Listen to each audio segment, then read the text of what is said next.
बिस्मिल्लाहिर्रहमानिर्रहीम। अस्सलाम वालेकुम नाजरीन, मैं हूं आसिम मलिक और आप देख रहे हैं आसिम स्पीक्स। आसिम स्पीक्स देखने वाले तमाम नाजरीन को मेरी तरफ से खुशामदीद। नाजरीन, अक्सर ये होता है, बहुत सारे घरों के साथ ऐसा होता है कि उनका बच्चा ज़िद्दी हो जाता है।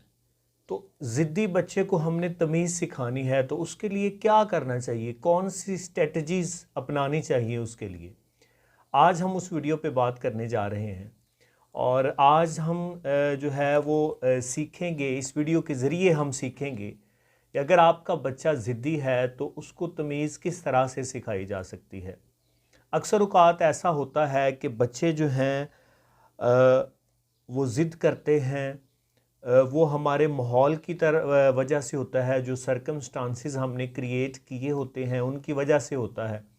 तो हमने इसको कैसे सॉल्व करना है, इस प्रॉब्लम को हमने कैसे सॉल्व करना है, इसके लिए चंद ज़रूरी मैं गुजारिशात आपके सामने रखने जा रहा हूँ और इनकी मदद से आप सीख पाएंगे कि आपका बच्चा जो है वो किस तरह से मुहज़्ज़ब बन सकता है, सिविलाइज्ड बन सकता है।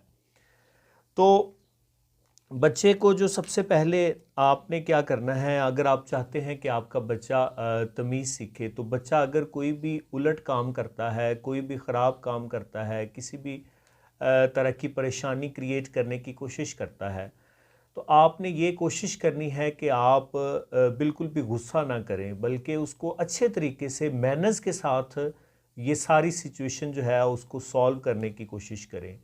अगर आप इस मामले पे गुस्सा करेंगे तो आपका बच्चा जो है वो चिड़चिड़ा हो जाएगा, गुस्सा करने के साथ वो ज़िद्दी और ज़्यादा ज़िद्दी हो जाएगा।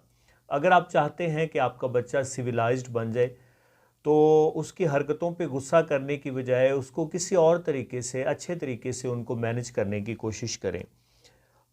उसके बाद अगर आप बच्चे को कुछ करवाना चाहते हैं, बच्चे को कुछ सिखाना चाहते हैं, तो आप कोशिश करें कि बच्चे को खेल खेल में वो बात जो है वो बताने की, समझाने की कोशिश करें।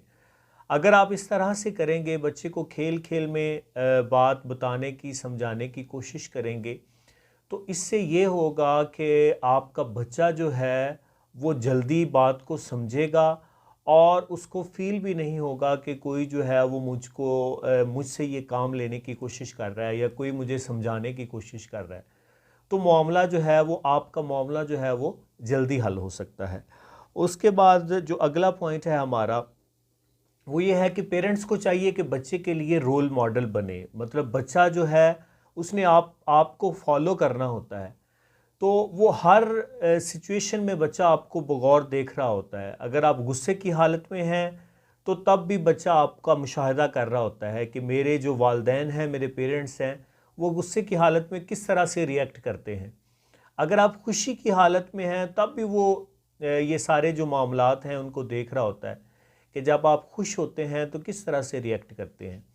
तो आप कोशिश करें कि बच्चा जो है वो आपको रोल मॉडल समझता है, तो आप कोशिश करें कि अपना बिहेवियर जो है वो पॉजिटिव रखें, आप पॉजिटिव वे से हर काम करें।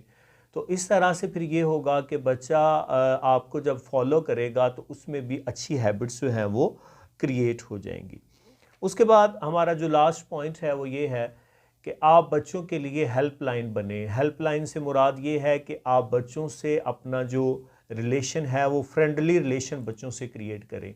इसका फ़ायदा ये होगा कि जब कभी भी बच्चे को कोई भी प्रॉब्लम होगी, किसी भी किस्म का कोई मसला होगा, तो वो आपके साथ शेयर करेगा और जब आपके साथ शेयर करेगा तो यकीनन आप फिर उसे हल करने की, अच्छे तरीके से हल करने की कोशिश करेंगे। और ये जो है ये कैरेक्टर बिल्डिंग के लिए ये बात बड़ी ज़रूरी है। तो ये 4 पॉइंट मैंने आपके सामने रखे थे कि अगर आपका बच्चा जो है वो ज़िद्दी है तो उसको आपने सिविलाइज्ड करना है, उसको तमीज़ सिखानी है, तो आप किस तरह से उसको तमीज़ सिखा सकते हैं। तो की वीडियो, बस आज का सेशन बस यहाँ तक। उम्मीद करता हूँ ये वीडियो, ये सेशन आपको अच्छा लगा होगा। अगर आपको इससे कोई मोटिवेशन मिलती है, कोई अच्छी बात मिलती है, तो हमारी इस वीडियो को लाइक ज़रूर करें और इसको दोस्तों के साथ शेयर ज़रूर करें, क्योंकि अगर उनके बच्चे इस सिचुएशन में हैं, इस सूरत हाल से गुज़र रहे हैं, तो उनको भी खातिर ख्वाह हद तक जो है वो इससे फ़ायदा मिले। मुझे आसिम मलिक को दीजिए इजाज़त। इंशाअल्लाह नई वीडियो में नई टॉपिक के साथ, नई मोटिवेशन के साथ फिर आपसे मुलाकात होगी। तब तक के लिए अल्लाह हाफिज़।